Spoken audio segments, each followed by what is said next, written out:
कोल्हापुरी मसाला हा त्याच्या झणझणीत ठसकेबाज चव आणि गडद लाल रंगासाठी प्रसिद्ध आहे। हा अस्सल महाराष्ट्रीयन मसाला पदार्थांना एक विशिष्ट सुगंध आणि तीव्र तिखटपणा देतो। तर तुम्ही पाहू शकता काय जबरदस्त हा मसाला आहे। तर हा मसाला कसा करायचा, ह्याची साठवणूक कशी करायची आणि ह्या मसाल्यासाठी कोणकोणत्या प्रमाणात खडे मसाले घेतले जातात याची सगळी माहिती तुम्हाला ह्या व्हिडिओमध्ये भेटणार आहे। तर अगदी वर्षातले 2 दिवस ह्या मसाल्यासाठी द्यायचे आणि वर्षभर मस्त चमचमीत पदार्थ खायचे। तर प्रसिद्ध कोल्हापुरी मसाला कसा बनतो याचं सगळं काही सिक्रेट तुम्हाला ह्या व्हिडिओमध्ये बघायला भेटणार आहे आणि मसाला बनवताना काय काळजी घ्यायची हे सगळं काही तुम्हाला ह्या व्हिडिओमध्ये सांगणार आहे। तर चला मग मंडळी, आपलं स्वयंपाकघर आणि आपण या माझ्या YouTube चॅनलमध्ये तुमचं स्वागत आहे।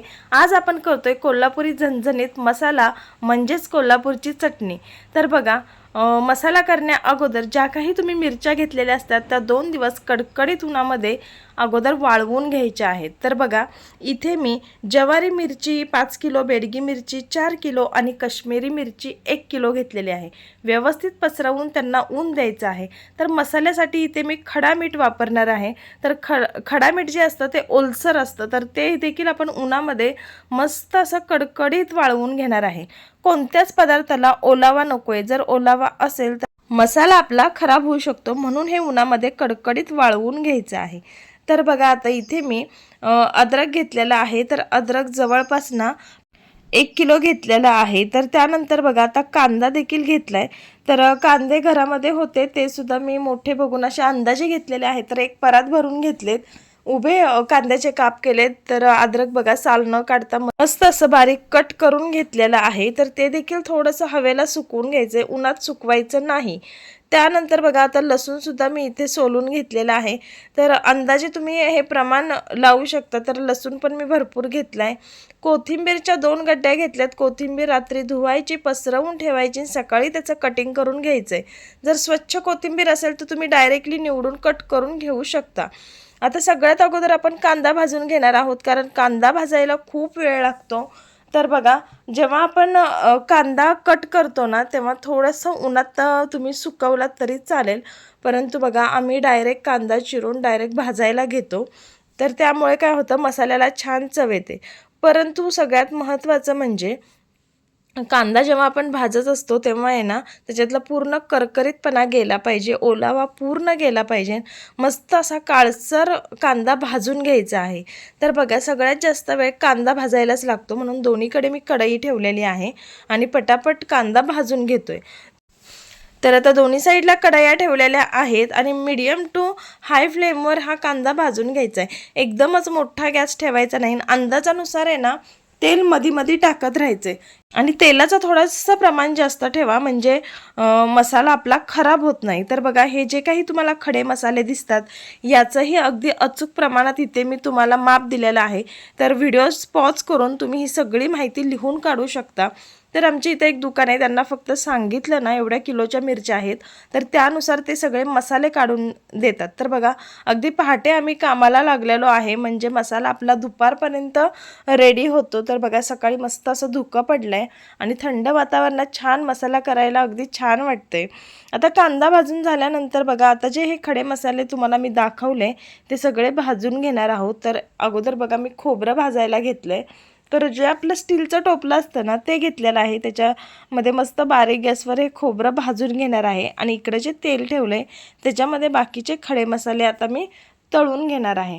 तर लवंग वगैरे जे काही असतं ना सावकाश टाकायचं, कारण ते तेलात टाकल्यानंतर असं उडतं। तर बघा, खोबरं देखील मस्त लालसर भाजून घेतले। आता खोबरं भाजताना तेल घालायची काही गरज नाही, तुम्ही नुसतं भाजून घेतलं तरी चालेल, गरज वाटल्यास थोडंसं तेल टाका। तर बघा, नारळाचं देखील आहे ना, मी असं रेडीमेडच खीस आणलेला, तुम्ही घरात नारळाची वाटी आणून खीस पाडलात तरी चालेल किंवा चकत्या केल्यात तरी चालेल, परंतु जेवढं तुम्ही बारकाईने काम कराल ना, आता हे नारळाचा खीस बारीक आणल्यामुळे मसाला देखील छान असा पटकन बारीक वाटला जातो। तर बघा, सगळे मसाले हे स्वच्छ आहेत, तरी पण मी निवडून तळून घेतलेले आहेत. तर काही गोष्टी तळून घ्यायच्या असतात, काही भाजून घ्यायच्या असतात. हे तुम्ही जसे मसाले करताना तसं तुमच्या लक्षात येईल. तर व्हिडिओमध्ये तुम्ही बारकाईने बघा कोणते पदार्थ मी तळतीये, कोणते भाजून घेते. तर बघा खोबरं, धने, जिरे हे जे काही असतात ना बारीक घटक ते भाजूनच घ्यावे लागतात. ते तुम्ही तेलात तळायचे नाही आहेत. आणि हे जे काही खडे मसाले आहेत ना ते छान असे तेलात मीडियम फ्लेमवर तळून घ्यायचे आहेत. तर बघा अगदी छान असा घमघमाट मसाल्यांचा सुटला आहे. तर आता पुढे शेवटी मी तुम्हाला सांगणार आहे की मसाला वर्षभर कसा स्टोअर करायचा आहे.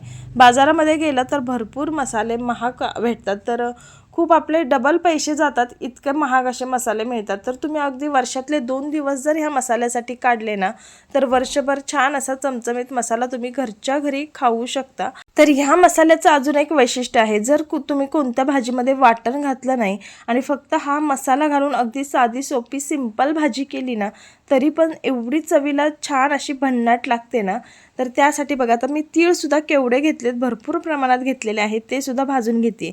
आता तुमच्या इथं जर मिरच्यांचं प्रमाण सांगून योग्य प्रमाणात जर सगळा मसाला दिला जात नसेल तर काय करा, जी काही मी तुम्हाला लिस्ट दाखवली आहे त्यानुसार तुम्ही अगदी व्यवस्थित सगळं लिहून घ्या आणि त्यानुसार तुम्ही दुकानातनं खडे मसाले आणा.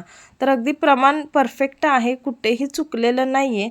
जर काही शंका वाटत असेल तुम्हाला तर कमेंट बॉक्समध्ये कळवा, मी तुम्हाला त्याची उत्तरं नक्की देईल. तर मागच्या वर्षी देखील आपला एक कोल्हापुरी मसाल्याचा व्हिडिओ पडलेला आहे, तो सुद्धा तुम्ही जाऊन चेक करू शकता, तो सुद्धा पाहू शकता. अशाच जास्त क्वांटिटीमध्ये तो मी दाखवलेला आहे. तर त्या व्हिडिओला सुद्धा खूप छान असा प्रतिसाद मिळाला आहे. तर त्या व्हिडिओमध्ये देखील ज्या काही लोकांना शंका होत्या त्यांनी मला कमेंट बॉक्समध्ये विचारलं आहे, त्याची उत्तरं मी सुद्धा दिलेली आहेत. तर बघा अशा प्रकारे आहे ना सगळं आता मस्त असं तळून घेतो आहे आणि जसं जसं तळू तसं छान असा मसाल्यांचा वास बघा सुटला आहे. तर एक शहाजिरं म्हणून असतं ते सुद्धा तुम्ही बघा भाजून घ्यायचं आहे, तळून घ्यायचं नाही. जे काही बारीक घटक आहेत ते सगळे भाजून घ्यायचे आहेत. तर थोडंसं भाजायला वेळ लागतो, परंतु 2 दिवसाची मेहनत आहे. 2 दिवस जर तुम्ही मेहनत घेतली तर छान असा मसाला वर्षभराचा आपल्याला तयार होतो. तर जगभरात आपला कोल्हापुरी मसाला खूप प्रसिद्ध आहे, परंतु तो बनतो कसा हेच आपल्याला माहीत नसतं. तर अगदी मी डिटेलमध्ये हा व्हिडिओ तुम्हाला दाखवलेला आहे. तर अशा प्रकारे तुम्ही नक्की करून बघा. आणि जर तुम्ही कमी क्वांटिटीमध्ये करणार असलात तर जे काही प्रमाण आहे त्याचं निम्मं करून किंवा कमी प्रमाणात घेऊन सुद्धा तुम्ही हा मसाला बनवू शकता. परंतु काही फक्त लहान मोठ्या टिप आहेत, त्या जर तुम्ही व्यवस्थित फॉलो केल्या तर तुमचा मसाला अगदी छान होतो. तर मला एक कमेंट आलेली, ताई म्हणजे बऱ्याच व्हिडिओमध्ये मी दाखवलं आहे कोल्हापुरी मसाला अगदी झटपट भाज्या कशा होतात. तर एक कमेंट आली की ताई तुम्ही आम्हाला जरासा टेस्टसाठी मसाला देऊ शकता का. परंतु मी काही मसाल्यांचा अजून तरी काही बिझनेस करत नाही आहे. जर शक्य झालं तर नक्की करेल. परंतु बघा तुम्हाला जर मसाला करायचा असेल तर अगदी साध्या सोप्या पद्धतीने आणि मी सविस्तर असा व्हिडिओ दाखवलेला आहे. अशा प्रकारे आहे ना तुम्ही नक्की मसाला करून बघा. तर आणि सगळ्यात महत्त्वाचं, जर तुम्हाला व्हिडिओ आवडत असेल ना तर प्लीज आपलं स्वयंपाकघर आणि आपण या यूट्यूब चॅनलला सबस्क्राईब करा आणि बेल आयकॉनलाही क्लिक करा, जेणेकरून येणाऱ्या नवनवीन व्हिडिओचं नोटिफिकेशन सगळ्यात अगोदर तुमच्या मोबाईलवर येईल. तर आता बघा एका साईडला मी मोहरी भाजायला ठेवलेली आहे. मोहरीसुद्धा छान अशी थोडं थोडं तेल टाकून भाजून घ्यायची. तर जास्त जर काळं तेल झालं ना तर ते काढा, थोडंसं तेल बदला आणि जे काही काळं तेल झालं आहे ते अधूनमधून मसाले भाजण्यासाठी तुम्ही वापरू शकता. तर मसाला आपला भाजून झालेला आहे. चला आता मसाला वाटून आणूयात. तर बघा इथे मसाला वाटण्यासाठी आमच्या इथे बघा अशा प्रकारचं मशीन आहे. तर डायरेक्टली मशीनमध्ये जसं आपण पीठ दळतो ना तसा सुद्धा मसाला दळून मिळतो, तसा अजिबात दळायचा नाही. बघा अशा प्रकारे जिथे दळून मिळतो ना तिथेच जायचं. तर मिरच्या आणि थोडा थोडा मसाला घेऊन छान हे वाटून देतात. ओला मसालासुद्धा बाजूला ते वाटून ह्यामध्ये अगदी मस्त असं मिक्स करतात. तर एक गोष्ट लक्षात घ्या, इथं मी मिरच्यांची देठं काढलेली नाही आहेत. जर तुम्ही काढली तरी चालेल, नाही काढले तरी फार मोठा काही फरक पडत नाही. तर बघा मस्त असा मसाला आता आपला वाटून होतोय आणि आता मसाला स्टोअर कसा करायचा तो देखील मी सांगणार आहे. तर आता हा मसाला वाटून झाल्यानंतर ते मसाला चाळतात आणि पुन्हा जे काही कणी राहिलेली असते ती पुन्हा वाटतात. त्यानंतर जो ओला मसाला बाजूला केलेला असतो, लसूण, अद्रक, कोथिंबीर, कांदा आणि ह्याचा जो ओला मसाला असतो तो परत ह्याच्यामध्ये मिक्स करतात. तर मेहनत खूप आहे. जे काही हाताने बनवतो आपण त्याला खरंच चव खूप भन्नाट असते आणि जे मशीनमध्ये डायरेक्टली रेडीमेड मिळतं त्याला चव काहीही नसते. तर बघा अशा प्रकारे जिथं हाताने चटणी करून देतात, मसाला करून देतात, तिथेच तुम्ही हा मसाला करून घ्या. बघा ओला मसाला आता ते मिक्स करायला लागलेले आहेत. खूप छान पद्धतीने मिक्स करतात आणि मसाला अगदी छान तयार होतो. तर अशा पद्धतीने आता आपला मसाला तयार होत आहे. आता यानंतर मी मसाला स्टोअर कसा करायचा किंवा कोणत्या बरण्यांमध्ये करायचा ते सांगणार आहे.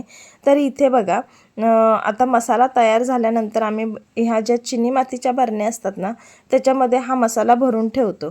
तर ह्या बरण्या काय करायचं, स्वच्छ धुवायच्या आणि 2 दिवस उन्हामध्ये छान अशा वाळवून घ्यायच्या. कारण ह्या बरण्यांमध्ये पाणी टाकल्यानंतर ओलावा राहतो, म्हणून ह्या बरण्या छान अशा वाळवून घ्यायच्या आणि मग त्याच्यामध्ये 1 काय 2 वर्षसुद्धा मसाला आहे तसा राहतो. तर बघा हा आमचा मागच्या वर्षीचा मसाला आहे, तुम्ही पाहू शकताल आहे तसा राहिलेला आहे. तर बघा ह्या बरण्यांचाच वापर करायचा आहे मसाला साठवणुकीसाठी. तर बघा या वर्षीचा हा जो मसाला आहे तो पाहू शकताय तुम्ही, काय जबरदस्त कलर आलाय आणि मस्त हा मसाला तयार झालेला आहे. चवीला देखील अतिशय सुंदर भन्नाट झालाय. तर बघा आणि हा मसाला जेव्हा आपण आहे ना तयार करून आणतो ना तेव्हा लगेच भरायचा नाही आहे, कारण थोडासा त्याच्यात गरमपणा असतो. तर 1 दिवस जाऊन द्यायचा, त्यानंतर दुसऱ्या किंवा तिसऱ्या दिवशी तुम्ही तो मसाला बरण्यांमध्ये भरून ठेवू शकता.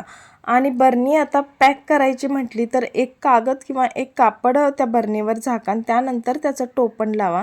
म्हणजे चटणीमध्ये अजिबात थंड हवा जात नाही किंवा कसला ओलावा जात नाही आणि छान अशी आपली जी चटणी आहे तशी राहते. तर बघा जेव्हा आपण मसाला बरणीतनं काढत असतो तेव्हा जी काही पळी किंवा चमचा वापरणार आहात तो सुद्धा अगदी कोरडा ठेवायचा आणि कोरड्या चमच्याने किंवा पळीनेच मसाला बाहेर काढायचा. अजिबात ओलसरपणा त्यामध्ये जाऊन द्यायचा नाहीये. आणि सगळ्यात महत्त्वाचं सांगायचं राहिलं, जेव्हा आपण मसाला वाटायला जातो ना तेव्हा 1 किलो तेल गरम करून थंड करून न्यायचं आहे. पूर्णपणे थंड करून न्या, कारण मसाला वाटताना तेल थोडंसं लागतं. तर अशा प्रकारे आपला कोल्हापुरी मसाला तयार झालेला आहे. चला मग तुम्हाला हा व्हिडिओ कसा वाटला नक्की कमेंट करून कळवा. व्हिडिओ आवडला असेल तर व्हिडिओला नक्की एक लाईक करा, व्हिडिओ शेअर करा आणि आमच्या आपलं स्वयंपाकघर आणि आपण या यूट्यूब चॅनलला सबस्क्राईब करायला विसरू नका. तसेच बेल आयकॉनलाही क्लिक करा, जेणेकरून येणाऱ्या नवनवीन व्हिडिओचं नोटिफिकेशन सगळ्यात अगोदर तुमच्या मोबाईलवर येईल. चला मग लवकरच पुढच्या व्हिडिओमध्ये भेटूया. धन्यवाद. थँक्यू.